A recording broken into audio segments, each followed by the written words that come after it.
기도하겠습니다. 아버지 하나님, 지난밤에 잘 자게 해주셔서 감사합니다.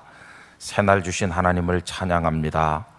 오늘 저희들은 이 날을 아무 감각 없이 그저 맞이하기 쉽지만 이 하루를 맞이해 보기 위해서 온갖 노력과 수고를 아끼지 않았음에도 어젯밤으로 세상을 떠난 이들이 이 지구촌에 많다는 사실을 알게 해주시기를 원합니다. 그들이 누리지 못하는 오늘이라는 시간을 저희들에게 주시는 이유가 무엇인지를 깨닫게 해주시기를 원합니다. 이 하루 동안 하나님의 뜻을 따라 선하고 복되게 살기를 원하오며 무엇보다 하나님의 말씀이 가슴속에 살아있는 하루가 되기를 원합니다. 우리의 말과 행실이 하나님께 영광이 되기를 원합니다. 그리고 저희 가는 길에 아버지 같이 계실 줄로 믿습니다. 오늘도 하나님의 영광을 위하여 살아가게 하여 주옵소서. 봉투를 준비하고 그 위에 한 글자 한 글자 적어 내려간 그 손길 속에, 그리고 예물을 준비한 그 마음 속에 담겨 있는 하나님을 향한 사랑의 고백, 그리고 하나님을 향한 간절한 소원의 기도, 아버지 다 아실 줄로 믿습니다. 내 소원대로 될지어다 허락하여 주시옵시고 나도 원하니 깨끗함을 받으라 말씀하여 주사 혹여 연약한 자가 있다면 강건함을 얻게 하여 주시옵시고 아버지 하나님, 왜곡된 삶이 혹시 있다면 바르게 펴주시옵시고 말씀 위에 굳건하게 선 하나님의 은총을 허락하여 주옵소서. 오늘 아침에도 우둔한 종을 세우십니다. 사람의 모습은 감추어 주시고 하나님의 뜻만 나타나게 하여 주옵소서. 예수님의 이름으로 감사 기도드리옵나이다. 아멘. 할렐루야. 오늘도 복된 하루가 되시기를 축원드립니다. 오늘 아침에 나눌 말씀은 사흘길의 감사, 그런 제목인데요. 여러분, 하나님 앞에 우리 그리스도인들이 참 많이 드리는 기도가 있어요. 그 기도를 얼마나 깊이 생각하면서 하는지는 잘 모르겠습니다만은 아마 우리가 가장 많이 하는 기도 중에 하나가 아닐까 생각이 듭니다. 그 기도는 다른 것이 아니라 하나님, 저를 인도해 주시옵소서, 그런 기도입니다. 여러분, 그런 기도 많이 하시죠? 아마 매일같이 하실 겁니다. 매일같이 기도하실 때가 되면 하나님, 저를 인도해 주시고 우리 가정을 인도해 주세요, 우리 해반교회를 인도해 주세요, 그렇게 기도를 하실 겁니다. 근데 아세요? 그 기도가 얼마나 무서운 기도인지 여러분 알고 기도하십니까? 우리는 그런 기도를 할 때 우리 마음속에 깔고 있는 한 가지 전제가 있지요. 그게 뭐냐 하면 잘 될 거야, 그런 전제를 깔고 있어요. 하나님께서 인도하시면 어려운 일이 없을 거야. 하나님께서 인도하시면 평탄대로가 열릴 거야. 하나님께서 인도하시면 아무 고생도 안 해도 될 거야. 이런 기대를 가지고 하나님, 저를 인도해 주세요, 이렇게 기도를 하는 것이죠.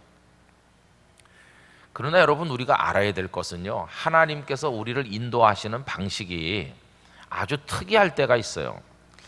우리가 예를 하나 찾아보는 게 좋겠는데, 앞으로 좀 넘어오셔서 13장, 출애굽기 13장을 펴겠습니다. 13장 20절 말씀을 보십시다. 13장 20절. 이제 이스라엘 백성들이 하나님의 은총으로 애굽에서 벗어나 가나안을 향해 출발하는 대목인데요. 그 20절에 보니까요, 그들이 숫곳을 떠나서 광야 끝 에담의 장막을 치니, 이거는 이제 광야가 끝났다는 뜻이 아니고 이제 광야로 본격적으로 접어드는 시점에 그들이 서 있는 겁니다. 21절 22절은 우리 다 같이 읽어보겠습니다.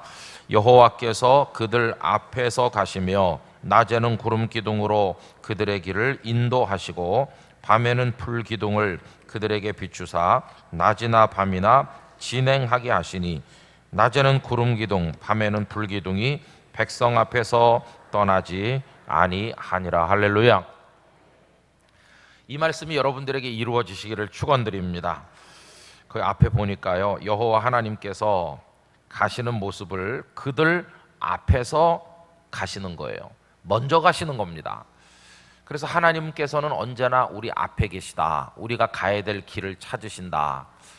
실제로 이스라엘 백성들이 광야를 지날 때 어떻게 했습니까? 그들이 쉬어야 될 곳 하나님이 찾으셨고, 떠나야 될 때 하나님께서 이끄시면 그들은 떠나고 이렇게 했죠. 앞서가시는 하나님, 미래의 하나님, 그 바라보는 마음, 우리 속에 소망이 생기니까 하나님은 소망의 하나님. 그래서 로마서 15장 13절 말씀처럼 하나님은 우리 모두에게 소망의 아버지가 되시는 것입니다. 앞서가시니까. 그래서 여러분들의 생애보다 하나님께서 앞서가 주시기를 바랍니다. 욥이 고백하시기를 그가 나의 가는 길을 아신다. 그러니 그가 나를 연단하신 후에는 내가 정금같이 나올 것이라고 고백하지 않았습니까? 그리고 하나님께서 인도하시는데 형편과 처지를 잘 아시죠. 낮에는 무엇로 인도하십니까? 구름 기둥으로, 밤에는 불 기둥으로. 여러분, 낮에는 햇빛이 장렬하는 광야를 걸어야 되는데 이 낮에 불기둥이 나타나면 다 타 죽을 겁니다. 근데 하나님의 구름이 나타나서 그 뜨거운 햇빛을 쫙 가려주시는 거예요. 낮에는 구름 기둥으로, 또 밤에는 일교차가 큰 그 광야에 기온이 뚝 떨어져서 추운데 불기둥이 나타나서 따뜻하게 해주시고 어두운 밤을 환하게 밝혀주시니 얼마나 놀랍습니까? 하나님께서는 우리의 형편과 처지를 따라 낮에는 구름 기둥으로, 밤에는 불 기둥으로 인도하신다고 말씀했습니다. 그리고 또 22절 끝에 보니까요, 낮에는 구름 기둥, 밤에는 불 기둥인데 이게 일시적으로만 그들을 인도한 게 아니고요, 백성 앞에서 떠나지 아니했다고 기록했어요. 평생이 다가도록 하나님께서 인도하시는 겁니다. 내 평생 가는 길에 하나님께서 같이 가시고 앞에 가시고 인도해 주시는 것입니다. 여러분, 우리가 오늘까지 살아온 것도 하나님의 인도인 줄로 믿고요, 그래서 감사하잖아요. 여기까지도 오신 하나님을 찬양합니다. 이게 사무엘상 7장에 나오는 에벤에셀의 하나님이시죠. 하나님은 여기까지만 인도하신 하나님이 아니시고 앞으로 또 우리의 미래를 인도하실 하나님이시기도 하니까 창세기 22장에 아브라함이 이삭을 번제로 드리기 위해서 산에 올라갔더니 그 모리아 산에는 이미 하나님께서 먼저 가 계신 것이죠. 그 증거가 무엇입니까? 양을 한 마리 준비해 놓으셨어요. 아브라함이 도착하기 전에 양을 먼저 준비해 놓으시고 이삭을 칼로 해하려고 하는 그 순간에 아브라함아 부르시면서 그 양이 있다. 그래서 양을 가져다가 아들 대신 하나님 앞에 번제로 드렸어요. 하나님은 먼저 가셨고 다 준비하셨어요. 그래서 그때 아브라함이 하나님을 향해 고백하기를 여호와 이레라고 했는데 하나님의 산에서 준비될 것이다. 하나님께서는 우리보다 먼저 가시면서 다 준비해 놓으신다. 이제 그런 뜻이죠. 그러니 여러분, 하나님께서 우리를 인도하신다는 게 얼마나 큰 축복입니까? 우리 해방교회 성도 여러분들께서 평생에 하나님의 인도를 받으시기를 기원합니다. 그래서 우린 늘 하나님의 인도를 받고 있는 게 사실이고요, 그리고 또 기도를 그렇게 늘 하고 있지요. 하나님, 저를 인도해 주세요. 근데 여러분, 가끔씩 하나님께서는 우리를 참 놀라게 하실 때가 있어요. 이상하게 인도하실 때가 있다는 겁니다. 자, 이래서 13장 끄트머리는 잘 인도를 받아 가는 것처럼 보였는데요, 14장으로 이제 내려와 보겠습니다. 여호와께서 모세에게 말씀하여 이르시되, 2절 말씀 다 같이 읽겠습니다. 이스라엘 자손에게 명령하여 돌이켜 바다와 믹돌 사이에 비하이롯 앞 곧 바알스본 맞은편 바닷가에 장막을 치게 하라. 이렇게 말씀하세요. 지금 잘 가는 중입니다. 평탄하게 옳은 길을 따라서 가고 있는 중인데 갑자기 하나님의 명령이 떨어졌어요. 돌이켜 바다와 믹돌 사이 비하이롯 앞 곧 바알스본 맞은편 바닷가에 장막을 치게 하라. 여러분, 여기 어느 바닷가요? 이 바다가 홍해죠. 홍해 앞으로 그들을 인도하신 거예요. 그런데 그 명령이 뭐라고 떨어졌느냐 하면 돌이켜라 이렇게 나오죠. 돌이켜. 이거는요, 어떻게 가다 보니까 조금씩 이렇게 방향이 바뀌어가지고 간 걸 말하는 게 아니고 잘 가고 있었는데 그냥 확 꺾어서 가는 걸 말해요. 갑자기 우회전, 좌회전 뭐 그런 거나 마찬가지예요. 잘 가고 있는데 갑자기 방향을 돌려서 홍해 앞으로 보내시는 거예요. 그들은 뭐 아무 생각이 없이 이리로 가면 길이 있는가 보다 이렇게 따라갔겠죠. 갔더니 이게 웬일입니까? 넘실대는 바다가 그들을 다 가로막고 있는 거예요. 바다만 그들을 가로막은 게 아니죠. 저 뒤에서는 그 광야의 뽀얀 먼지를 불러일으키면서 병거 600승을 앞세운 바로의 군사들이 그들을 추격해 오는데 이제는 완전히 앞뒤로 쌓였어요. 바다에 빠져 죽던가 아니면 바로왕 앞에 항복을 하고 지도자들이 다 목이 달아나고 일반 백성들은 다시 끌려가서 노예가 되던가. 오른쪽 왼쪽은 막막한 광야 사막인데 철부지 어린아이들 데리고 노약자들 데리고 어떻게 어디로 도망을 가겠습니까? 그러니 이거야말로 땅으로 꺼질 수도 없고 하늘로 솟을 수도 없는 완전히 포위된 형국이 되고 말았어요. 여러분, 이게 참 우리를 헷갈리게 하는 거죠. 아니, 이건 모세가 길을 잘 몰라서 모세가 잘못 인도했다고 하면 뭐 모세도 사람이니까 이렇게 생각할 수 있어요. 그런데 방금 전에 우리가 13장에서 확인해 본 것처럼 누가 인도하시는 중입니까? 지금 하나님께서 인도하시는 거예요. 아니, 그럼 하나님은 저 위에 위성보다도 더 높은 곳에서 다 불꽃 같은 눈으로 다 보고 계시고 알고 계신 분이신데, 아니 그리로 가면 길이 없다는 걸 모르시나? 여러분, 하나님께서 왜 모르시겠어요? 그리로 가면 홍해 앞에 가로막힐 거를 왜 모르시겠어요? 다 알면서 하나님께서는 그리로 그들을 이끄시는 거예요. 그럼 여기서 우리가 하나 질문해야 될 것이 있죠. 그 질문은 왜? 라고 하는 질문인 것이죠. 하나님 왜 우리를 이곳으로 인도하셨어요? 이렇게 이제 질문을 할 수밖에 없어요. 우리가 이제 세상을 살다 보면요, 그 이스라엘 백성들이 홍해 앞에서 했을 하나님을 향한 왜라고 하는 질문을 우리도 숱하게 많이 해야 될 때가 있습니다. 하나님 왜 대학 입학 시험에 떨어지게 하신 거예요? 하나님 왜 내가 이렇게 아파야 되는 겁니까? 하나님 왜 우리 가정이 거처를 옮기지 않으면 안 되는 막다른 골목에 이른 겁니까? 하나님 왜? 무수한 왜라는 질문이 꼬리에 꼬리를 물고 우리 인생에 등장하는 것이죠. 여러분, 이 왜라고 하는 질문에 대해서 하나님께서는요, 때로는 명백한 대답을 안 하실 때도 많이 있는 것 같습니다. 나중에 가서야 그래서 그랬던 거구나 하고 깨닫게 되는 경우가 많이 있어요. 그러나 분명한 한 가지 사실이 있습니다. 여러분, 하나님께서 저와 여러분을 미워하실까요? 사랑하실까요? 그렇죠. 그거 여러분 믿으십니까? 하나님께서 여러분을 사랑하시는 거 인정하세요? 이제 그게 가장 중요한 전제인데 왜 우리를 홍해로 인도하시는지 이해가 안 돼요. 왜 시험에 떨어져야 되는지도 이해가 안 되는 거예요. 왜 우리 가정에 이런 일이 생기는지 이해 안 돼요. 그래서 늘 왜 이렇게 물어봤어요. 그러나 그 어려움 속에서도, 해답이 없는 혼란 속에서도 우리 마음에 깔려있는 한 가지 전제가 있어요. 그게 뭐냐 하면, 그래도 하나님께서는 우리를 사랑하시는 줄 믿습니다. 이게 이제 밑바닥에 깔려있는 전제예요. 여러분, 이 마지막 전제가 무너지고 나면요, 우리는 끝나는 거예요.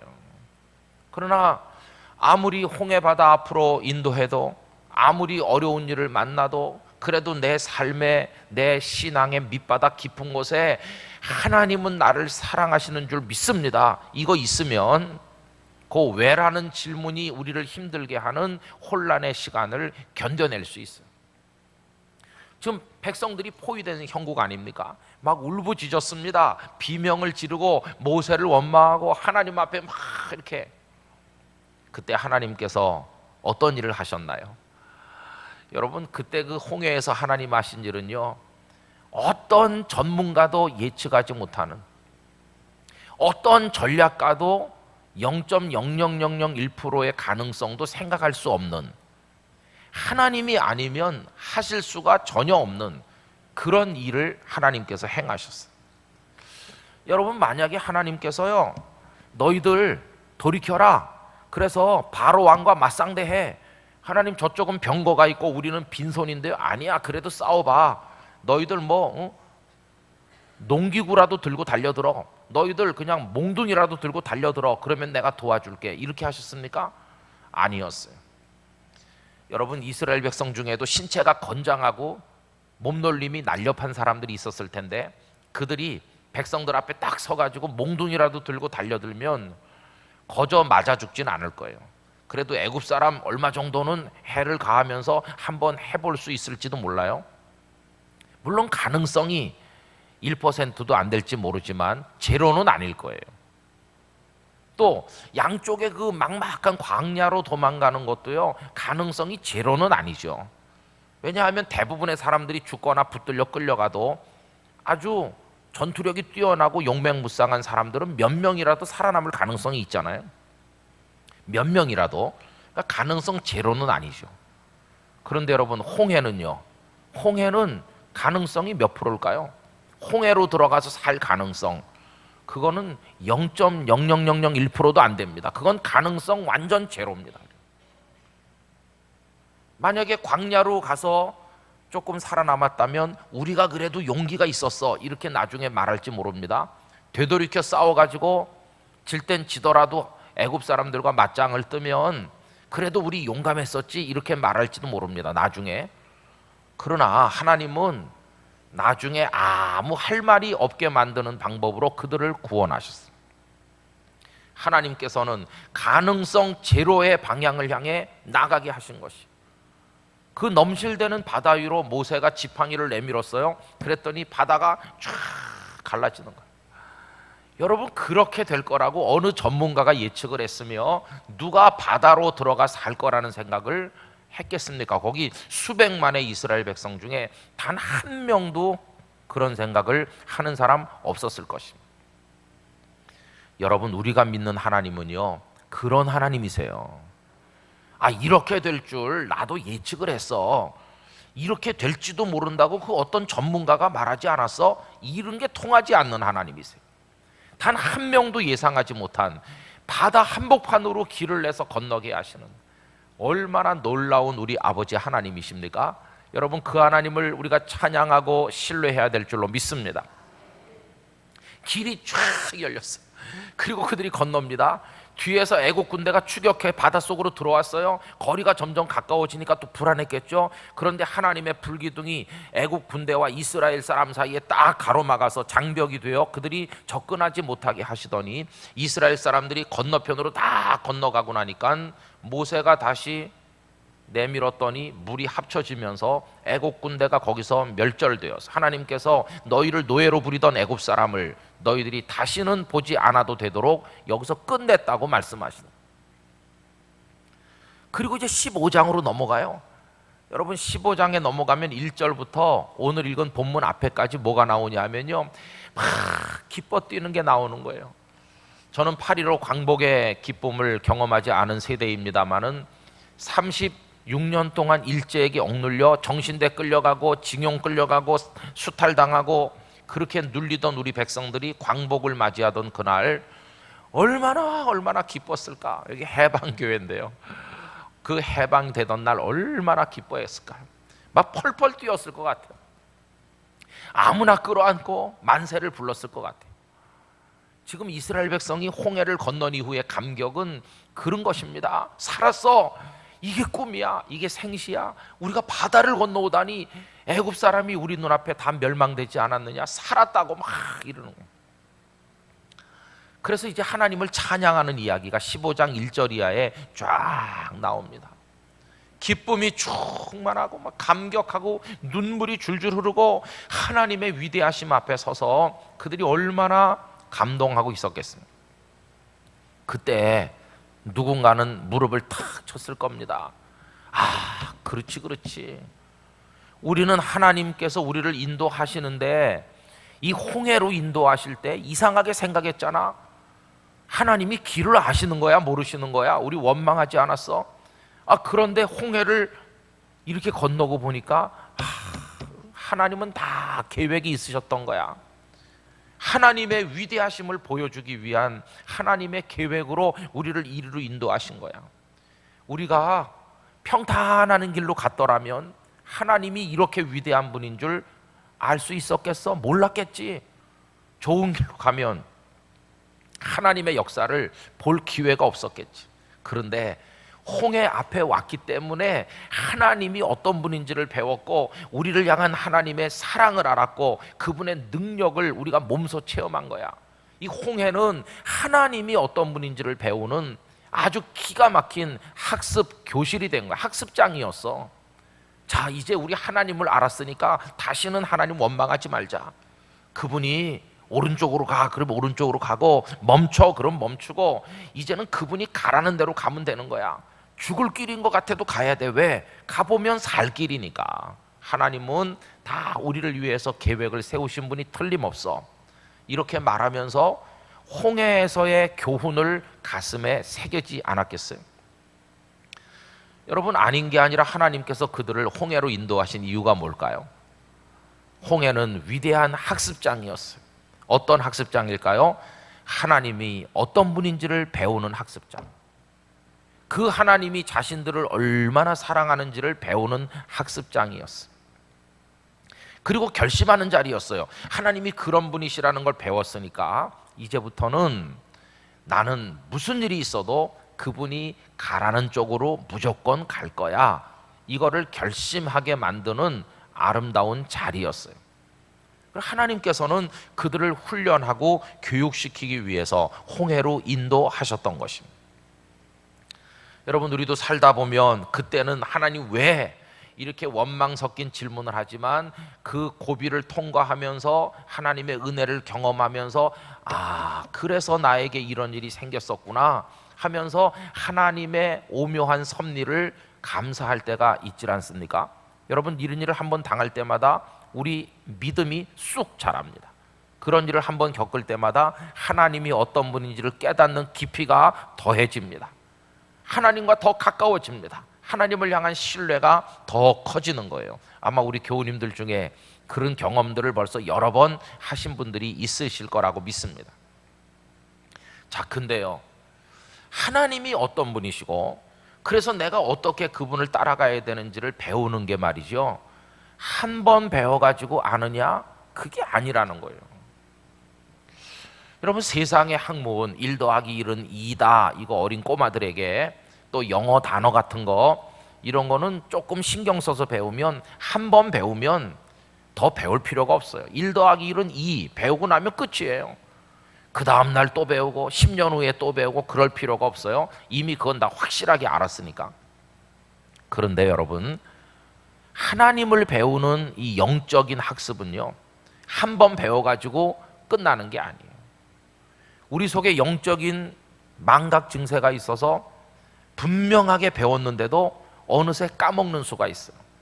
그래서 하나님께서는 반복 학습을 시키시는 거예요. 그래서 하나님이 어떤 분인지를 또 배우게 하시고 또 배우게 하시고 계속해서 배우게 하세요. 언제까지? 우리가 하나님에 대해 흔들리지 않는 확신을 가지고 믿음으로 순종하는 그날이 올 때까지 계속해서 반복 학습을 시키시는 거예요. 그럼 이제 그 하나님께서 이스라엘에게 행하신 또 하나의 반복 학습의 현장으로 이제 우리가 가보려고 하는데, 거기가 어디냐? 오늘 읽은 15장 22절 이하의 말씀이 바로 그겁니다. 여러분, 오늘 본문 15장 22절 이제 가서 보십시오. 이번에는 학습장이 바뀌었어요. 모세가 홍해에서 이스라엘을 인도하며, 이렇게 써 있죠. 여러분, 이거 모세가 인도했다고 써 있긴 한데 모세가 인도하는 것일까요? 하나님 인도하시는 것일까요? 모세가 인도한 것처럼 써 있긴 하지만 아까 우리 확인한 것처럼 하나님께서 인도하시는 거예요. 이번엔 어디로 그들을 데려가셨습니까? 수르 광야로 들어가게 하셨어요. 수르 광야. 그런데 수르 광야에서 며칠을 걸어 다녔습니까? 사흘길을 걸었대요. 그런데 어떤 문제가 발생했나요? 물을 얻지 못하였습니다. 여러분 참 이 인생살이가 아이러니하죠. 아까 홍해에서 죽을 뻔했잖아요. 그는 하나님의 능력으로 살았잖아요. 근데 홍해는 왜 무서운 곳입니까? 물이 너무 많아서 무서운 곳이에요. 물에 빠져 죽을 거니까. 그런데 여기 수르 광야는 왜 무서운 곳입니까? 물이 한 방울도 없어서 무서운 곳이에요. 참 이상하죠. 어떤 때는요, 돈이 너무 없어가지고 힘들 때가 있는데요, 어떤 때는 우리 주변에 어떤 분들 보니까 돈이 너무 많아서 가정이 깨지는 경우도 많이 있어요. 차라리 가난했더라면 좋았을 것을. 돈이 없었더라면 오손도손 살았을 텐데, 돈이 너무 많아가지고 남편 바람피고 그 부인은 춤바람 나고 애들은 전부 비행해요. 비행. 돈 가지고. 그런 가정 얘기 많이 들으셨을 거예요. 그러니 우리 인생살이는 이래도 문제고 저래도 문제일 때가 많아요. 이제 수르 광야를 사흘을 걷는데 물이 없어요. 여기 말씀에는 없지만 저 혼자 상상을 해봤습니다. 수르 광야를 걸어가는 백성들의 모습이 어떠했을까? 사흘이라고 하니까 한번 생각해 봅시다. 첫째 날은 어떻게 걸었을까? 아마 첫째 날은요, 조용히 입 다물고 걸어가는 사람 한 명도 없었을 겁니다. 모세가 홍해를 건넌 다음에 15장 1절 이하에 있는 것처럼 백성들과 함께 하나님을 찬양했어요. 우리를 홍해에서 구원하시고 애굽 사람을 멸망시키신 하나님, 기뻐 뛰며 온 백성이 찬송했어요. 이제 하나도 부러운 게 없어요. 아쉬운 것도 없고 이제 됐어, 우린 사는 거야. 만족했어요. 모세가 이제 말했겠죠. 자, 여러분, 하나님이 어떤 분인지 보셨죠? 우리 하나님은 이런 분이십니다. 그분이 우리를 이끌고 계십니다. 두려워하지 말고 담대합시다. 이제 우리 가나안을 향해 가야 되는데 우리 걸음을 재촉합시다. 여러분 다 물주머니에 물을 채우세요.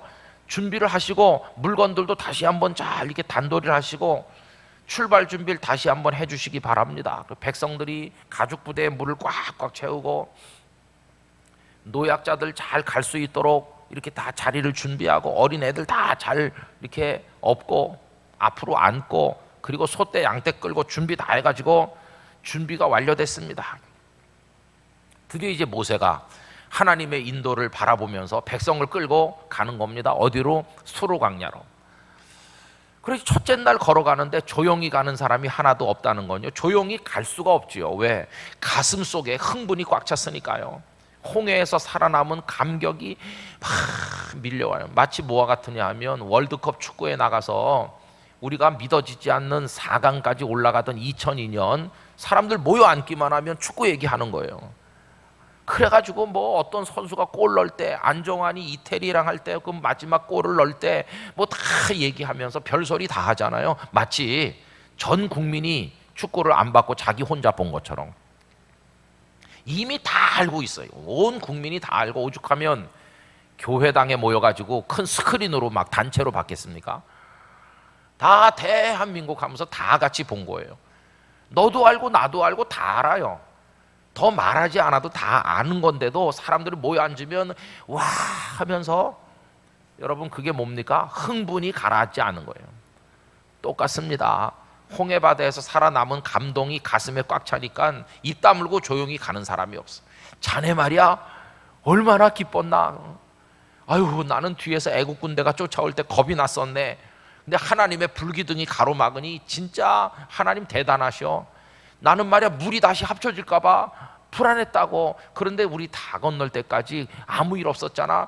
하나님은 대단하신 분이야. 나는 아직도 믿어지질 않아. 뭐 이러면서 하루 종일 얘기하고 얼굴이 싱글벙글해가지고 첫째 날은 그렇게 갔을 것 같아요. 둘째 날 되니까 조금 말수들이 줄었을 것 같아요. 왜냐하면 광야가 이게 만만치 않네.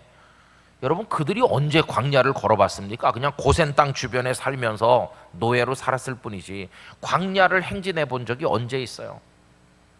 광야길이 쉬운 줄 알았더니 걷기가 힘든 것이에요.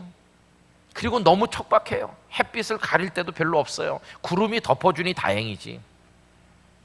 다리가 아프기 시작을 해요. 애들은 지쳐가지고 보채는 애들도 있고 징징대기도 하고요. 어르신들도 몸이 아프다고 그러기도 하고 이 양떼 이게 잘 안 따라오기도 하고 뭐 가는데 이게 쉽질 않아요.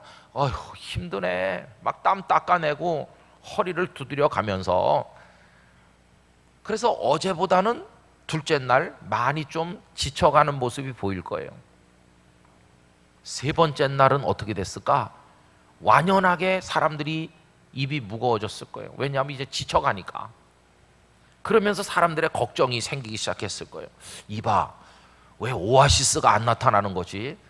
우리는 물이 지금 얼마 안 남았어. 자네도 우리 집도 그래. 물이 거의 바닥에 조금 남았네. 그러면서 어떤 집은 드디어 물이 떨어지는 집이 생겨요. 물 좀 있나? 우린 완전히 떨어졌다네. 우리도 한 모금 남았어. 조금이라도 나눠 마시세요. 이렇게 나눠 먹어요. 점심 때쯤 되니까요. 햇볕이 막 장렬하는데요. 어휴, 이제는 목이 타는데 이 집도 물 떨어지고 저 집도 물 떨어졌어요. 아니 오아시스가 왜 안 나타나는 거야? 모세에게 가서 물어봤어요. 아니 왜 오아시스가 안 나타나는 겁니까? 모세도 답답하죠. 글쎄 하나님께서 준비하셨겠지. 조금 더 갑시다. 다 지쳤어요. 이제는 더 이상 못 갈 것 같아요. 이제 물 다 떨어졌어요. 이제는 가슴 속에 물이 없어서 죽을 거라는 두려움이 찾아오기 시작했어요. 불과 사흘도 채 전에 그렇게 기뻐 뛰던 그들이 얼굴이 근심으로 캄캄하게 됐어요. 그러다가 누군가가 저쪽에 무릉덩이가 있습니다. 막 사람들이 쫓아갔어요. 가서 성미 급한 사람이 물을 움켜서 입에다 넣어봤겠죠. 그랬더니 퇴퇴퇴퇴 하면서 배석 뱉었겠죠. 너무 쓰다는 말은 단지 입에서만 쓴 게 아니라 마시면 죽는 독이 있는 그런 물이라는 뜻이에요. 마실 수 없는 물. 여러분 차라리 물이 없는 게 낫지 있기는 있는데 마실 수 없다면 이거야말로 더 고통스러운 거 아닙니까? 폭발했어요. 폭발. 더 못 참는다 이제는. 하나님 왜 물이 없습니까? 여러분 이게 오늘 본문의 얘기예요. 그 쓴물 마라의 쓴물이죠. 그런데 하나님은 어떻게 하셨나요? 홍해로 인도만 하시고 그 다음부터 내버려 두신 하나님이 아니시고 바다를 갈라서 아무도 상상치 못하는 구원의 길을 내신 그 하나님께서 이 마라의 쓴물 앞이라고 어찌 침묵하시겠어요? 당신의 백성들이 고통받는데 하나님은 과연 하나님이셨어요. 하나님께서는 여전히 그들을 사랑하고 계심을 증명하셨어요. 그 웅덩이 옆에 나무가 하나 있는데 그 나무를 물에다 던져라. 그 나무를 물에다 넣었더니 쓴물이 단물로 바뀌었습니다. 할렐루야. 여러분 백성들이 그 쓴물이 단물로 바뀌는 그 순간 막 퍼서 마시고 그리고 막 머리에 끼얹고 그렇게 하면서 가죽부대에 물을 채우면서 말이죠. 얼마나 감격했을까. 하나님이시다. 하나님. 우리 홍해를 건너게 하신 하나님이 우리를 설마 버렸겠어? 그런데 말이에요. 오늘 아침부터 내 마음이 불편했다고. 난 어제 저녁부터 하나님을 원망했었어. 사실은 내가 바보였나 봐. 이런 하나님이신 걸 내가 왜 믿질 못하고 참 내가 믿음이 없어. 그러게 말이야. 우리가 다 똑같은 애. 이러면서 하나님의 위대하신 사랑을 다시 한번 감격하는 거예요. 또 결심했을 거예요. 하나님이 어떤 분인지 우리 한 번 더 배웠네. 홍해에서 배우고 여기 두 번째 배우는 거야. 그러니 이제는 흔들리지 말고 그분이 가라면 어디든지 가세. 하나님이 우리를 죽게 놔두실 하나님이 아니야 하면서 하나님을 다시 한번 반복 학습을 하는 현장이 이 마라의 쓴물 현장이었어요. 여러분, 여러분의 쓴물 곁에도 가만히 보면 쓴물을 달게 만들 나무가 있을 줄로 믿습니다. 그 나무를 발견하는 눈이 열리게 되시기를 축복합니다. 나무만 두신 것이 아니라 사실은 거기 하나님께서 같이 계신 거 아니겠어요? 우리의 쓴물 현장에 그 좋으신 하나님이 함께 계심을 우린 깨달아야만 될 것입니다. 결코 나 홀로 버려지는 적은 없다는 사실을 우린 알아야 될 것입니다. 그래 백성들이 그 물을 마시면서 막 기뻐하고 있는 바로 그 자리에서 하나님께서는 아주 중요한 말씀을 하시고 있어요.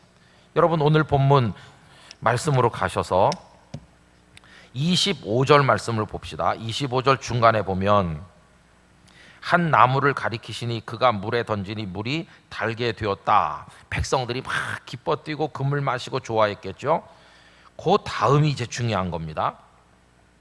바로 그 현장에서 하나님이 어떤 분이신지를 그들이 다시 한번 학습하고 하나님께 깜짝 놀라 과연 하나님이시로다 이렇게 감탄하는 바로 그 자리에 거기서 여호와께서 말씀하시는 거예요.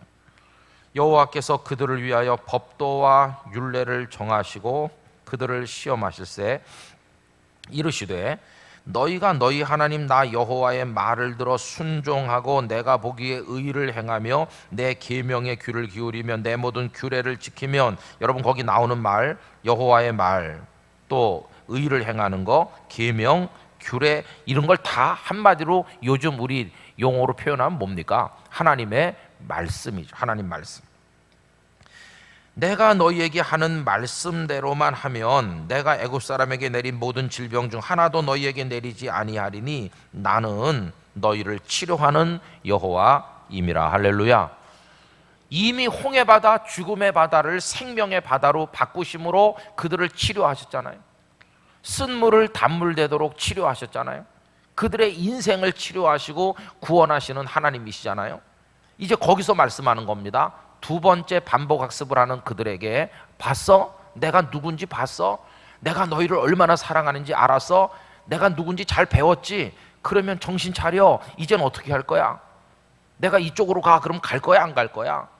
내가 멈춰 서라면 멈출 거야? 안 멈출 거야? 하나님, 당연히 가라면 가고 멈추라면 멈추죠. 이제 배웠어요. 하나님의 율례, 하나님의 법도, 하나님의 명령, 하나님의 말씀대로만 하면 하나님 우리를 치유하시고 구원하시고 회복시키시고 복을 주신다는 거 이제 뼈저리게 배웠어요.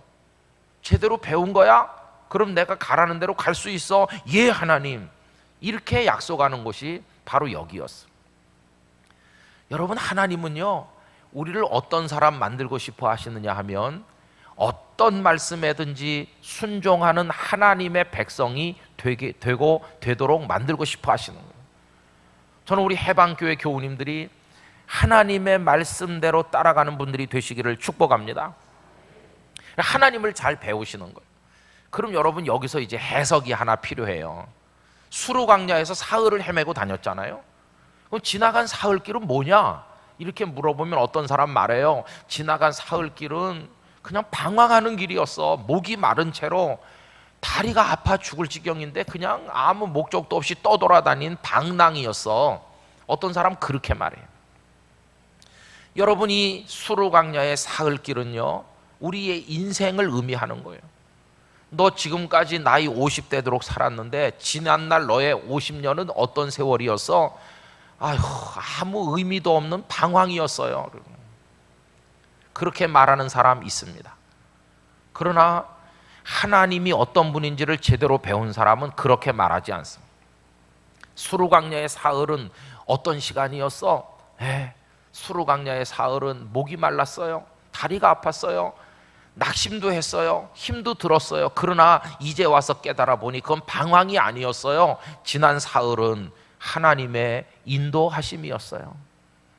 사흘길만큼 가나안 땅이 가까워지지 않았습니까? 하나님이 우리를 인도한 시간이었어요.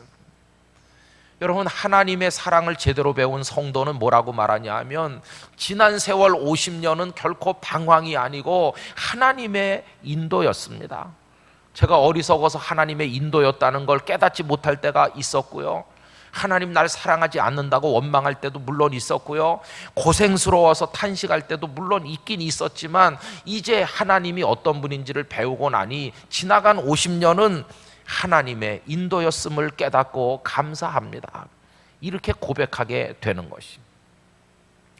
우리의 생애가 언제 마무리될는지 모르지만 그 마지막 순간 지나간 수십 년 세월이 주마등처럼 우리 머릿속을 스쳐 지나갈 때 우리가 우리의 과거를 되돌아 태어나서 그 순간까지 지나온 나날을 회상할 때 우리 입의 고백이 하나님의 인도였습니다. 이 고백이 될 수 있기를 원합니다. 하나님은 우리를 인도하시는 분이세요. 지금도 인도하세요. 왜 고생스럽게, 아까 말씀드린 대로 왜 이런 질문을 한다고 그랬죠? 왜 하나님 홍해 앞으로, 왜 이 쓴물이 있는 이곳으로 이렇게 원망하지만 그때 깨닫게 되는 거예요. 아, 하나님이 어떤 분인지를 가르치시기 위해서, 하나님의 사랑이 어떤지를 보여주시기 위해서, 그래서 나로 하여금 하나님을 잘 배우도록 하시려고, 잘 배운 다음에는 이제부터는 철저히 그분의 말씀만 따라 순종하는 하나님의 백성이 되도록 만드실 목적으로 나를 이리로 이끄셨구나, 이걸 깨닫는 순간 우리 눈이 확 열리게 될 줄로 믿습니다. 여러분, 이게 우리에게 있어야 될 영적 깨달음이고요. 이걸 깨달으면 인생의 수루강야를 헤매고 다녀도 우린 방황한다고 절망하지 아니하고, 나 지금 하나님의 인도를 받고 있어요, 이렇게 말하며 찬송하는 사람 될 줄로 믿습니다. 여러분, 이렇게 잘 따라가고 하나님의 말씀에 순종하면요, 하나님은 생각지 못했던 보너스를 주시기도 하는 분이세요. 거기 맨 마지막 절 27절 다 같이 읽어보실까요? 그들이 엘림에 이르니 거기에 물샘 열둘과 종려나무 70그루가 있는지라 거기서 그들이 그 물 곁에 장막을 치니라. 이건 하나님의 보너스예요. 오아시스를 만났어요. 마음껏 마시고 마음껏 쉬고 마음껏 여기서 즐겨라. 백성들이 그 엘림의 축제를 즐기면서 하나님의 보너스를 만끽하는 거예요. 여러분, 우리도 고단하고 힘들지만 하나님이 가리키는 방향으로 그 말씀에 순종해 가면 깜짝 놀랄 보너스를 경험하게 될 때가 있을 줄로 믿습니다. 인생의 전 광야를 그렇게 가면요, 최후의 보너스가 뭔지 아세요? 영원한 하나님의 엘림, 하나님의 나라를 우리에게 주실 것이에요. 그때까지 우린 쫙 가야 되는 거죠. 이제 시간이 많이 됐기 때문에 제 간증 하나를 하고 마치려고 하는데요, 여러분, 제가 서울에서 나서 서울에서 살던 사람이 왜 부산에 가서 있을까, 이런 생각 하시는 분도 계실 겁니다. 제가 신대원에 들어갔습니다. 그리고 선배들처럼 기숙사에 살면서 기도했습니다. 그 기도가 이겁니다. 하나님, 저를 하나님께 바칩니다. 선배들이 다 그렇게 기도하니까 신학생은 다 그렇게 하는 줄 알았어요. 선배들이 제일 많이 부르는 찬송, 푸른 바다 나서니 몸, 이게 얼마나 무시무시한 찬송인지 저희 교회 부임한 이후에 단 한 번도 안 불렀어요. 교우들이 그걸 부르게 하는 거는요, 교우들로 하여금 하나님 앞에 사기꾼 되게 만드는 찬송이라는 걸 알았어요. 여러분, 거기 멸시천대 십자가는 제가 지고 가고요, 뭐 이렇게 찬송하잖아요. 그런데 문 열고 나가기가 무섭게 찬송가랑 반대로 살잖아요. 멸시천대 십자가는 예수님께 던져버리고 존귀 영광은 내가 받고 그러잖아요. 차라리 안 부르는 게 낫다, 이런 찬송. 그런데 선배들처럼 하나님 저를 드립니다 이렇게 기도하고, 저는 이렇게 했어요. 어디서든지 제일 먼저 저를 오라고 하는 곳에 제가 가겠습니다, 이렇게 기도했어요. 그렇게 내 기도했어요. 그랬더니 어느 날 교육전도사 오라고 하는 제일 먼저 연락 온 데가 있었어요. 아무것도 물어보지 않고 기도대로 하는 거다. 그리고 무조건 갔어요. 그 교회. 그 교회가 요 아래에 있는 염천교회입니다. 염천교회 제가 교육전도사로부터 시작했어요. 그리고 계속 전도사, 전임전도사, 부목사 하면서도 계속 기도했어요. 어디서든지 제일 먼저 오라는 데 간다. 염천교회에서 부목사 노릇하고 있는데요, 어느 날 주일 저녁 예배가 끝나고 났는데 낯선 사람, 모르는 사람이 4분 오셨어요. 김은성 목사님을 만나러 왔는데, 제가 김은성 목사인데요. 어디서 오셨습니까? 부산 영도에서 왔는데요. 왜 오셨나요? 목사님을 담임 목사로 모셔가려고요. 여러분, 그때 제 나이가요 만 32세였어요. 만 32세. 몇 살 안 됐어요. 안수받은 지 2년도 채 안 됐어요. 아무것도 몰라요. 목회 목자도 몰라요. 그런데 이분들이 오셔서 담임 목사로 하는 거예요. 거절했어요. 저는요 아직 목회가 뭔지도 모르고요, 저는 이제 배워야 될 게 많고, 저는 지금 유학 가려고 준비 다 해서 지금 저쪽에서 콜이 왔고요, 이렇게 하는데 그분들은 저보고 무조건 오라는 거예요. 근데 저는 공부보다는 목회가 우선이라고 늘 생각했거든요. 공부하는 것보다 목회가 먼저다, 이렇게 생각했었어요. 그때 목회지가 나타나면 무조건 간다고 늘 기도한 거예요. 그러나 현실이 딱 다가오니까 그냥 한 입에 거절했어요. 나 못 간다고. 근데 그분들은 기도하며 기다리겠다고 갔어요. 스토커도 그런 스토커가 없어요. 매일같이 전화 와요. 기도하고 계시죠? 우리도 기도하고 있습니다. 그게 11월 달이었는데 1월, 12월, 1월, 2월 계속해서 연락이 오는 거예요. 우린 계속 기다리고 있다고. 다른 데 좀 알아보시죠. 우리 다른 데 안 알아본다는 거예요. 그래갖고 시달리기 시작을 했습니다. 그래서 많은 목사님들을 만나서 상담을 했습니다. 목사님들 중에 단 한 분도 부산에 가라고 하는 분 없었습니다. 네가 뭐가 부족하냐? 털모자가 좀 부실할 뿐이지 네가 뭐가 모자라서 부산까지 가겠어. 그냥 여기 있으면 너 길이 확 열린다는 거예요. 그래서 계속 거절하고 있어. 마음은 점점 불편한데 그래도 거절은 계속했어. 그러다가 2월 중순 넘어갈 때 신림동 서울대학교 캠퍼스 근처에 사시던 부모님 집에 갔습니다. 그때 우리 2살짜리 딸이 있었고 아들내미 1월 27일 날 태어났으니까 이제 한 달 정도 된 아기를 갖다 풀어놓고 아버지한테 얘기했어요. 아버지 벌써 말씀드려야 되는데 어떻게 하다 보니까 잘못됐네요. 그러면서 아버님에게 그 얘기를 했어요. 여차저차 이렇게 돼갖고 지금 있다고. 우리 목사님은 저희 아버님을 아십니다만은 저희 아버님 생전 화 같은 거 낼 줄 모르거든요. 근데 그날 아버님이 아무 말씀도 안 하고 가만히 있더니 김 목사 거기 무릎 꿇고 앉게. 기분이 이상하더라고. 한 번도 그렇게 말씀한 적 없었고요. 또 장로가 목사 보고 무릎 꿇으라고 그러니까 기분도 좀 떨떠름하기도 하고 좀 이상하더라고요. 아버지 앞에 무릎 꿇고 앉았어요. 그랬더니 저희 아버님이요, 평생 잊을 수 없는 모습을 보여주셨어요. 눈물이 그냥 쫙 흐르시는 거예요. 한참을 눈물을 흘리고 한마디 말씀을 안 하시더니 그러면서 오늘같이 비참한 날이 내 생에 있다니 마음이 너무나 아프다. 근데 정말 오늘같이 마음 아픈 날은 내 생에 없었다. 여러분, 저희 아버님 불쌍한 분입니다. 인간적으로. 저희 아버님 4살 때 아버님이 돌아가셨어요. 제 할아버지죠. 그 밑에 동생이 2살짜리가 있었답니다. 그리고 그때 할머니, 저의 증조 할머니가 평양신학교를 세우신 사무엘 마페 선교사로부터 세례를 받고 예수 믿는 분이신데 성경의 나오미 얘기를 알았는지 며느리를 불러가지고 한다는 말이 큰애는 내가 키울 테니까 작은애 들쳐업고 친정에 가서 있다가 신랑 새로 만나서 다시 출발해라. 생때 같은 젊은 네가 어떻게 평생을 혼자 살겠니? 이래갖고 며느리를 등 떠밀어서 보냈대. 그러니까 저희 아버님은요, 아버지 돌아가신 마당에 이제 엄마까지도 동생 데리고 가버리니까 완전히 고아처럼 됐어요. 이제 할아버지 할머니 밑에 있는 겁니다. 근데 할아버지는 완고하고 서당 훈장 노릇하면서 학교 보내는 것도 반대하고 예수님 믿는 것도 반대하고 그냥 오로지 내 밑에서 천자문부터 명심보감 배우고 이렇게 하면 된다고. 그럼 맨날 가서 서당에서 할아버지한테 이제 한문 배우고 이렇게 학교 문턱에 구경도 못했어요. 그나마 저희 아버님이 말이죠, 그것도 제대로 못 배운 게 12살 됐을 때 할아버지마저 돌아가셨어요. 그러니 이제 할머니랑 남았는데 할머니 경제 능력 전혀 없고 돈 하나도 없습니다. 이제는 아버님이 12살 된 아버님이 할머니를 부양해야 될 가장이 됐어요. 그래가지고 그 시골 동네 다니면서 머슴 비슷하게 오만 험한 일 다 하고 친구들은 학교 가는데 저희 아버님은 등짐지고 산에서 나무하고 좀 바다다가 할머니랑 같이 살고 그냥 어떻게 해서든지 공부해보고 싶은 한, 그리고 또 내 땅이 있어야 되겠다는 농토에 대한 한이 맺혔어요. 얼마나 죽자 노력을 했는데 18살 됐을 때 농토를 처음 샀대요. 그리고 너무 기뻐서 울으셨대요. 내 땅이 생겼다. 그리고 18살, 19살 이렇게 되니까 땅도 좀 사고 이젠 조금 먹고 살만해지니까 동네 사람들이 저 총각이 마누라 굶기진 않겠어 그러면서 처녀 하나를 중매해가지고 결혼을 하셨어요. 그래 저희 아버님도 20살에 저희 큰형님을 낳았어요. 저는 운성이고 큰형님은 덕성입니다.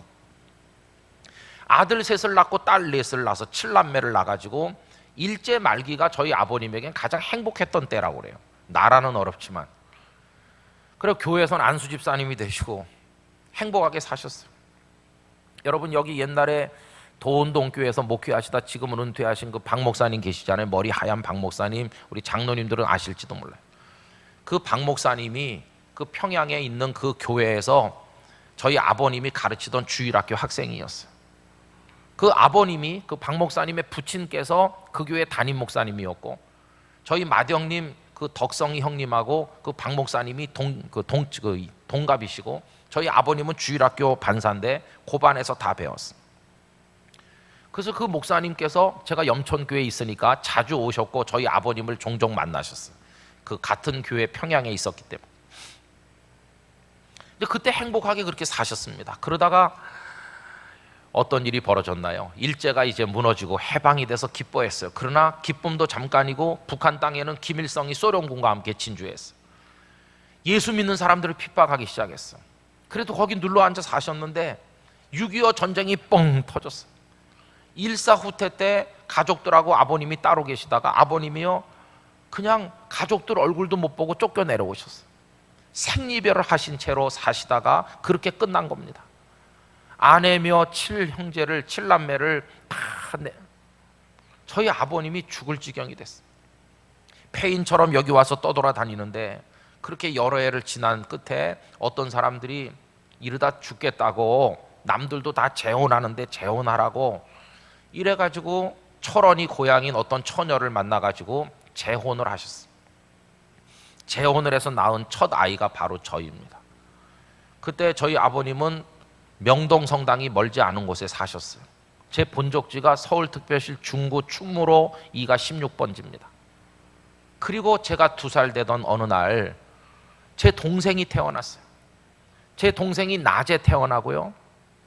제 어머니는 저녁에 돌아가셨어요. 저희 아버님은요 2번째 가족을 또 잇는 거예요.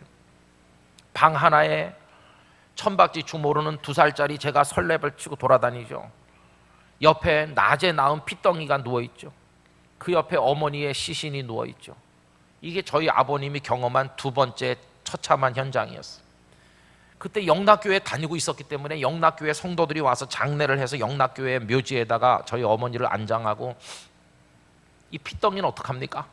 그러고 있는데 먼 친척이 와서 아기를 낳지 못하는 집에서 이 아이를 주시면 데려다 키우겠다고 그래서 그 집 아이로 아예 보냈어요. 양자가 아니라 아예 그 집에서 난 것처럼 됐죠. 그리고 저를 데리고 이렇게 지나시는 어느 날 어떤 분이 저를 보더니 쟤를 키워서 목사 되게 하겠다고 그러면서 우리 아버님에게 살러 오셨는데 그분이 바로 저를 평생 돌봐주신 어머님이세요. 그 어머니가 4년 전에 돌아가셨다고 어제 말씀드렸죠. 저희 아버님 불쌍한 분이세요. 인간적으로 너무너무 불쌍해요. 그런데 그런 아버지께서 제가 부산의 그 교회 얘기를 하니까요 무릎 꿇고 앉으라고 하더니 내 울면서 오늘이 더 비참하대요. 그 제가 왜 오늘이 더 비참합니까? 6.25 때 아버지 힘든 날이 많았는데 오늘이 더 비참한 이유가 뭡니까? 하나님 앞에 내가 고개를 들 수 없다. 나는 내가 왜 6.25 전쟁 때 죽지 못했는지 늘 한스러워했다. 그때 차라리 죽었더라면 좋았을 걸 이런 생각할 때가 많았어. 그런데 하나님은 모진 목숨 살게 하시고 그리고 어떻게 너를 또 낳게 하시고 오늘 여기까지 살게 했어. 난 수도 없이 물어봤다. 하나님 내가 왜 더 살아야 되는 겁니까? 나도 빨리 천국 가고 싶어요 그랬다. 그런데 긴 세월에 걸친 질문 끝에 하나님께 내 마음속에 남겨준 대답이 하나 있었는데 그것은 너 하나 주의 종 만들고 오라 하셔서 나를 살게 하는 줄 내가 알았다. 나는 그래서 너 하나를 목사 만드는데 나의 모든 걸 바쳤다. 네가 목사 안수 받던 날 얼마나 기뻤는지 하나님 이제 저도 하늘나라 가도 좋겠어요. 그렇게 기도했다. 너는 나의 삶의 이유였어. 내가 사는 목표이기도 했어. 너는 내 삶의 전부였었어. 그런데 그런 내 자식이 이제 와서 보니 이렇게 형편없는 목사일 줄은 몰랐어. 너는 목사도 아니야. 너는 목사긴커녕 너는 하나님을 믿는 사람이 아니야. 그래서 제가요 반발심이 생겼어요. 아니 내가 왜 하나님을 안 믿겠습니까? 내가 왜 목사가 아니가? 아니 너는 하나님을 믿는 사람이 아니래. 네가 지나간 수년 동안 어디서든지 연락이 오면 제일 먼저 연락 오는 곳에 가겠다고 너 기도하지 않았냐? 그 기도 누구한테 한 거야? 목사님들은 왜 찾아다니고 면담은 왜 해? 상담이 무슨 필요가 있어? 넌 하나님을 믿는 사람이지 목사님들을 믿는 사람이 아니야. 하나님께 기도했고 하나님은 너에게 사인을 보냈으면 넌 지금 보따리 싸가지고 벌써 부산에 가 있어야 되는 거야. 기도는 하고 한마디로 거절하고 아직까지도 버티고 넌 누구한테 기도한 거야? 당연히 하나님께 기도하죠. 하나님을 믿긴 믿어? 하나님이 살아계신 분인 걸 인정해? 너의 하나님이 맞아? 기도했으면 너는 가야 되는 거야. 제가요, 아버지 나도 대전쯤만 해도 갔을 거예요. 그런데 부산이 서울에서 직선거리로 제일 먼 데라는 거 아시죠? 내가 아버지 어머니가 10년만 젊어도 갔을 거예요. 아프시면 누가 돌봐드리겠어요? 뭐 이런 것도 또 핑계를 댔어요. 아버님 말씀이요, 너 목사 안수 받던 그날 제가 신촌교회에서 노회 열렸을 때 선호회에서 안수를 받았거든요. 우리 두 사람이 집에 돌아와서 같이 하나님 앞에 기도했다. 하나님, 오늘 날짜로 우리 집에는 목사만 있을 뿐 아들은 없습니다. 오늘 날짜로 이제 우리 집에 아들은 없어요. 그냥 하나님의 종이 한 명 있을 뿐이니 하나님 기뻐하시는 대로 쓰시옵소서. 우리 둘이 그렇게 기도했어. 너는 이제 내 아들이기에 앞서서 하나님의 종이니 하나님이 신호를 보냈으니 넌 무조건 가야 된다. 무조건 가야 네가 하나님을 믿는 사람이 되는 거야. 하나님을 인정한다면 가야 돼. 늙은 부모 걱정할 거 없어. 네가 하나님의 말씀대로 살면 그게 우리에 대한 효도를 하는 거야. 당장 가야 된다. 그래서 제가 돌아와서 박익은 목사님께 말씀드리고 3월 둘째 주일에 그 교회를 사임을 하고 3월 셋째 주일에 그 부산 교회 부임을 하고 지난 봄이 만 26년을 채우고 지금 27년 차가 또 몇 달 지내고 있는 중입니다. 저는 그날 신림동에 있는 아버님 집에 안방에 무릎 꿇고 앉아서 신대원 3년 내내 배워도 배우지 못했던 걸 배웠습니다. 하나님을 믿는다는 게 뭔지, 하나님께 순종한다는 게 뭔지, 그 어떤 분에게도 배우지도 못하고 깨닫지 못했던 것을 아버님을 통해 배웠어요. 저희 아버님에게 하나님은 그냥 막연한 추상적 개념이 아니었어요. 바로 앞에 살아계신 분이셨어요. 그 하나님을 향해서 사는 사람은 어떻게 살아야 되는지를 그날 뼈저리게 배웠어요. 하나님 저를 인도해 주세요. 이 기도 함부로 할 기도가 아니라는 것도 알았어요. 여러분, 저는요 제일 먼저 사인이 오는데 가겠습니다 기도를 했지만 하나님 우리 마음속을 아시기 때문에 뒤에 생략한 게 있었어요. 그 생략한 게 뭐냐 하면 서울 안에서 이게 있었는데 하나님 모른 척 하시더라고요. 그래서 제일 먼 데로 저를 쫓아보내셨어요. 그래서 제가 부산 영도에 알지도 못하는 교회, 생전 와본 적도 없는 곳, 제가 지원한 데도 아닌 그 교회를 가게 된 것이. 여러분, 그럼 제가 그곳에 가서 죽도록 고생만 하고 거기서 고통만 겪었을까요? 처음에 갈 때는 거기가 저에게 홍해 같았어요. 어디로 빠져나가지? 그렇게 생각됐어요. 그 부산 영도가 마라의 쓴물처럼 여겨졌어요. 이 저 섬구석으로 버려졌구나 이렇게 생각을 했어요. 그러나 나중에 지나고 보니까 쓴물이 단물로 바뀌는 걸 하나님은 보게 하셨어요. 홍해가 열리는 것을 체험하게 하셨어요.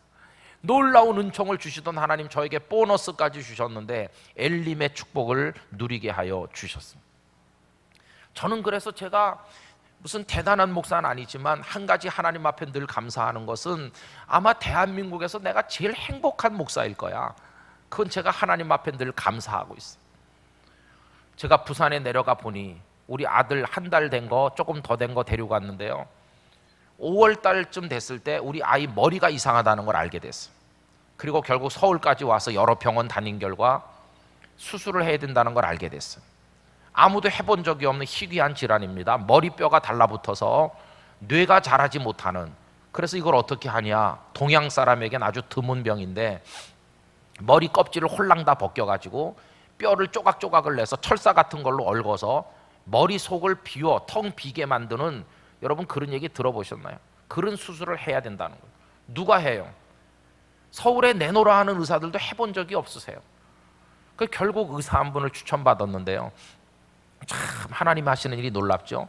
우리는 3월 달에 그 부산에 부임했는데 우리에게 추천된 의사가 우리보다 몇 달 먼저 부산에 있다는 거예요. 부산에. 그분이 얼마 전에 부산으로 갔는데 부산에 와서 그분을 만났어요. 서울서 수술했으면 어떡할 뻔했습니까? 부산서 수술하니까 가까운 데서 왔다 갔다 하게 됐어요. 365일 중에 한 200일은 병원에 입원해 있었습니다. 머릿속이 비어 있었는데요, 한 2달 이후에 CT를 찍어보니까 뇌가 자라서 꽉 찼어요. 그리고 고생한 건 이루다 말할 수가 없는데 하나님의 은혜도 놀랍습니다. 7월 3일 날 수술하는데 우리가 6월 말에 입원했거든요. 그런데 수술하기 이틀 전 7월 1일 날 미국에서 의사 한 분이 그 병원으로 왔어요. 이분은 미국에 한 10년 있으면서 그런 아이 수술하는 걸 몇 차례 본 경험이 있는 분이 오신 거예요. 하나님께서 저희 아이를 위해서 태평양 건너에서 보내주셨어요. 수술을 했습니다. 아침 7시에 들어가 밤 11시에 나오는 수술을 했습니다. 요만한 생후 5개월 된 아이를 놓고. 의사가 이제는 우리 손을 떠났습니다. 얘 머릿속이 비었으니까 오토바이 헬멧을 씌워서 키워야 됩니다. 부딪혀서 폭 꺼지면 끝장입니다. 속이 비어 있으니까. 그래서 오토바이 헬멧을 몇 달을 쓰고 살았습니다. 그 어린 것이 누워가지고도 오토바이 헬멧을 쓰고 있어. 몇 달 후에 뇌가 자라서 꽉 찼습니다. 애를 안고 퇴원을 했습니다. 이 애가 어떻게 될지 아무도 모른다는 거예요. 얘가 자라지 못할지, 모자란 애가 될지, 운동을 못할지, 그러다 일찍 죽을지. 그동안에 뇌가 눌려서 못 자랐는데 그게 어떻게 나타날지 아무도 모르고 하나님만이 아십니다. 그 애를 데리고 나왔어요. 여러분, 그 애 지금도 만져보면요, 그 철사같이 박아놓은 게 오돌오돌오돌 이렇게 만져집니다. 머리를 만져. 평생 그냥 가지고 사는 거죠. 그런데 그 아이가요, 엘림의 축복인 것이, 중학교 1학년 때까지 키가 너무 안 커서 요만했습니다. 그래서 안 크는가 보다 이렇게 생각했는데요, 어느 날 크기 시작하더니 지금 저보다도 훨씬 큽니다. 그리고 너무너무 효성스러워요. 저에게 제일 카톡 메시지를 많이 보내주고 아빠를 위해 기도하고 걱정하는 건 그 녀석입니다. 아들 녀석. 딸 셋은요, 제가 길게 보내도 응 이렇게 하고 끝나요. 근데 아들은 딸 이상이에요. 그리고 그 녀석이 처음에는 바닥에서 놀더니 어느 날 이렇게 눈이 열려서 썩 공부도 열심히 잘하더니 이제 내년 되면은 카이스트에 박사 학위를 받게 됐어. 군대도 걔는 면제가 됐거든요. 카이스트 하니까 면제가 되더라고요. 여러분, 그 아이를 보고 있으면 머리끝부터 발끝까지 기적의 덩어리예요. 기적의 덩어리. 저는 학습을 했어요. 하나님은 이런 분이시구나. 저도 반복 학습 많이 했습니다. 제가 갓난아기 때 홍역으로 다 죽게 됐어요. 서울역 뒤에 가면 소아병원, 거기서 죽다 살아났어요. 초등학교 2학년 때 고무줄 3총에 맞아가지고 여기가 다 찢어지면서 눈조리개가 파열돼서 저 이쪽 눈 잘 안 보입니다. 그래도 살게 하셨어요. 중학교 3학년 때 온몸이 뒤틀리면서 마비가 와서 말도 못하고 병명도 모른 채 7달을 살면서 고등학교도 못 들어갈 형편이었는데 하나님의 기적으로 나았습니다. 기도받다가 나았습니다. 저도 반복학습 많이 했습니다. 그러나 그때 언제나 결론은 똑같았습니다. 내가 있잖아. 널 사랑하는 내가 있잖아. 그러니 이제부터 너는 내가 뭐라고 하든지 가라면 가고 멈추라면 멈춰. 넌 나만 보고 살아. 이게 그 학습의 끄트머리에 남는 동일한 결론이었습니다. 우리 사랑하는 해방교회 성도 여러분, 그것이 여러분에게도 결론이 되시기를 축원합니다. 가라 그러면 가시고 멈추라 그러면 멈추시기 바랍니다. 쓴물인데요 이렇게 질문하지 말고 쓴물도 단물 되게 하실 줄 알고 가시기 바랍니다. 바다인데요 이렇게 두려워하지 마시고 바다 사이로도 길을 내실 줄 믿고 하나님의 말씀대로만 가시기 바랍니다. 그렇게 가다 보면 쓴물은 단물 되고 홍해는 길이 되고 그리고 엘림의 축제를 즐기게 될 때 나중에 돌아보면 지나간 인생의 수루 강야가 방황이 아니고 하나님의 인도였다는 사실을 깨닫게 될 때 하나님을 할렐루야 찬양하게 될 줄로 믿습니다. 주님 말씀하시면 내가 나가리라. 주님 뜻이 아니면 내가 멈춰서리다.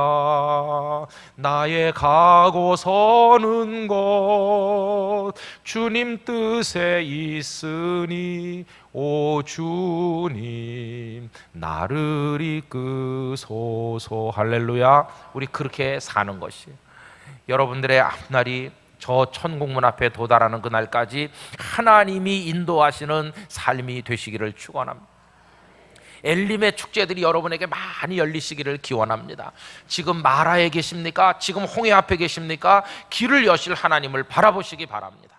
그리고 인간적인 선택을 하려 하지 마시고 하나님의 뜻대로만 나아가시는 여러분들이 되시기를 기원합니다. 여러분들의 수르광야길 하나님이 동행해 주시기를 주님의 이름으로 축원합니다. 다 같이 기도하겠습니다.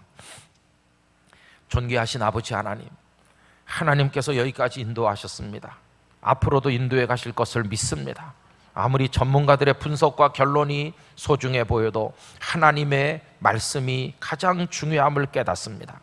만인이 천인이 오른쪽으로 가도 하나님이 왼쪽으로 가라 하시면 갈 수 있는 믿음의 용기를 허락하여 주시옵소서. 고난이 있는 것처럼 보여도 고난 끝에 영광이 있게 될 줄로 믿습니다. 우리 해방교회 성도들의 수르광야가 복된 하나님의 인도의 현장, 하나님을 배우는 곳이 되게 하여 주시옵소서. 믿습니다. 동행하여 주시옵소서. 이제는 우리 구주 예수 그리스도의 은혜와 우리의 평생의 인도자가 되신 하나님의 사랑과 성령님의 교통하심이 우리 해방교회 교우님들의 수르광야길에 그 여행이 끝나는 마지막 지점 천국문 앞에 이를 때까지 때마다 일마다 모든 순간들마다 함께 하시기를 간절히 축원하옵나이다. 아멘.